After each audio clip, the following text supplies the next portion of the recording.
Lynx Air, the 2-year-old low-cost Canadian airline, announced that it's going out of business. This is bad news not just for its own customers, but for all travelers.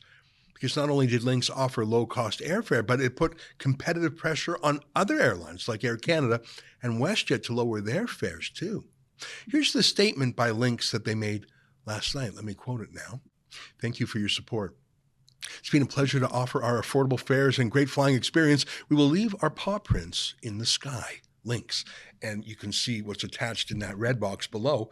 Tremendous work was put into the launch, growth, and expansion of Lynx Air over the past 2 years, offering a low-cost, seamless travel experience for Canadians. The compounding financial pressures associated with inflation, fuel costs, exchange rates, cost of capital, regulatory costs, and competitive tension in the Canadian market have ultimately proven too steep a mountain for our organization to overcome. It is with a heavy heart we announce Lynx Air's departure from the skies. We hope in our absence that our vision to inspire more Canadians to fly leaves its mark on our passengers. I'm very sorry to read that. I flew on Lynx just last week, actually. It really was made for the people. Very low-cost airline, the kind of thing that Europe and the United States have a lot of. You know, you buy just a seat and what you can put under your seat. Everything else is an add-on price only if you need it. Checked luggage, putting luggage overhead. The only thing they served on the plane was water. But customers loved it because that approach is what made the ticket so affordable. It really did let people who would not ordinarily fly. But look again at the 6 reasons that Lynx listed. The compounding financial pressures associated with inflation. That's on Trudeau. That's him printing hundreds of billions of dollars, devaluing our money, causing inflation. Fuel costs. That's Trudeau's carbon tax. Exchange rates. That's because our economy is losing ground compared to others like the U.S. And I bet Lynx was paying lease payments on its airplanes in U.S. dollars and also buying fuel and airport rights in the U.S. when they're in America in U.S. money. Cost of capital. That's another way of saying interest rates have gone up, just like they've gone up for your mortgage payment too. Regulatory costs, pretty self-explanatory. Every fee, every piece of paperwork, every inspection, every bureaucratic order that slows an airline down and adds costs. And competitive tension in the Canadian market, I'm not sure exactly what that means, but I think it's just what it sounds like. In Canada, we protect incumbents. We protect the oligopoly, whether it's just a small number of cell phone companies or a small number of banks or the dairy cartel. Customers lose out. 6 reasons. Every single one of them is a government-generated problem.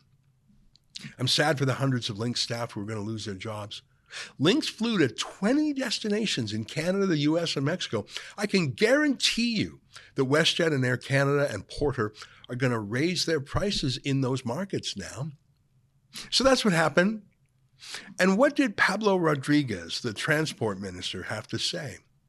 He said, I'm closely following Lynx Air's announcement that they are filing for restructuring under the company's Creditors Arrangement Act. Lynx is expected to cease operations on Sunday, February 25th. I'm thinking of the Canadian travelers and workers affected by this news, the families and the communities across Canada who will feel the impact of this. For any travelers that had a return flight booked with Lynx, I expect Lynx to help you get back home as soon as possible. I expect Lynx to fully refund you if your fare won't be honored. My office has been in touch with Lynx. We will continue to communicate with all parties, and we've convened calls with other airlines to see how they can help to ensure that passengers are put first. What an awful announcement. First of all, it is blatantly obvious that he had no idea that this was happening before it happened. Just clueless. Second, absolutely no statement about Lynx's reasons for going out of business. Every single one of them are on him, on the government's lap.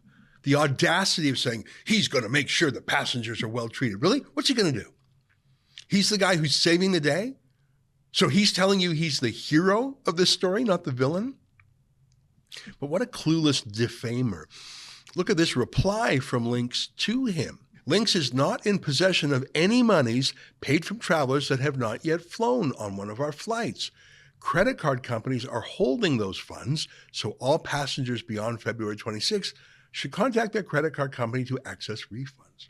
Did Pablo Rodriguez not know that before he suggested Lynx Air was trying to pocket that money?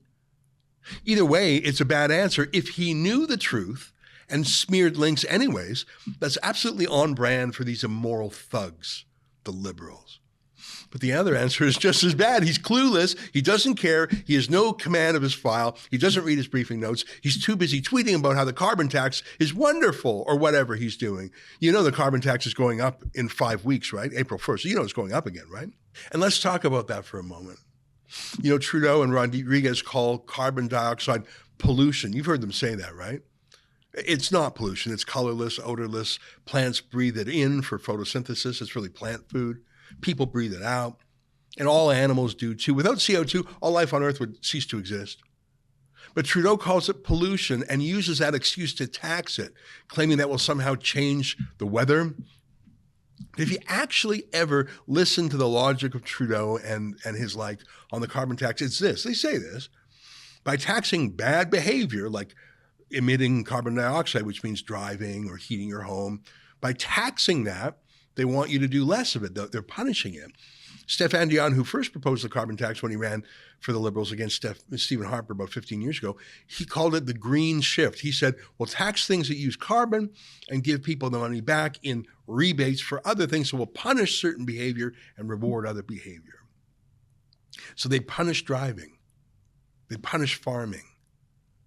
They punish flying on a low-cost airline. In other words, this is exactly what the carbon tax is designed to do. Obviously, paying a tax in itself will not change the weather. Even kooks and know-nothings like Trudeau and Rodriguez know that. Their argument is that it will force people to make changes in their lifestyle, like not flying anymore. Hey, look at this article in CNN. China, the world's biggest polluter, at risk of missing climate targets, new report finds. That's such a dumb headline. It's as if climate targets are the news in the story. The news isn't some weird climate target. It's that China is laughing at every fool in the world who's cutting back on CO2. They're building coal-fired power plants which emit carbon dioxide. They're building them at a record rate. Here, let me quote from the story. In just 2 years, the country has approved 218 gigawatts of new coal power, enough to supply electricity to the whole of Brazil. China approved 114 gigawatts of coal power capacity in 2023, up 10% from a year earlier. Construction started on 70 gigawatts of new coal plants last year, up from 54 gigawatts a year earlier, with another 47 gigawatts going into operation, up from 28 gigawatts in 2022, the analysis found. So Trudeau is taxing you, and taxing Lynx Air, and taxing farmers, and taxing school buses, and taxing your home heating, to cause you to either use those things less, do those things less, or if you just can't do them less, if you just have to drive to work, to make you poor. Energy poverty. That's the theory of the carbon tax. That's their rationale, to punish polluters, to hold polluters accountable. You've heard Trudeau say that. That's what they call farmers and Lynx passengers and moms driving their kids to soccer. They call them polluters. Even though CO2, carbon dioxide, is not pollution, even though China is emitting more than pretty much every other country in the world combined, my point is this is their plan. This is things working as they're supposed to in their minds.